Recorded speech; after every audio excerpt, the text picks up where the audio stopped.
रामकृष्ण हरी नर्मदेहर। तर आम्ही नर्मदा पायी परिक्रमेत असताना आज आहोत रावेरखेडी या ठिकाणी।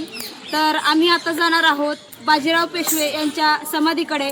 तर माझ्या पाठीमागे दिसत आहे ही त्यांची हिस्ट्री आहे। तर चला आतमध्ये आपण जाऊयात।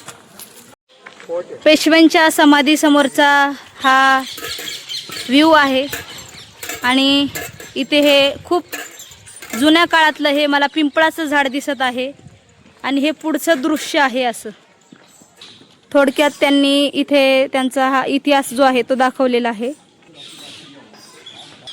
तर आपण आता आतमध्ये प्रवेश करतोय।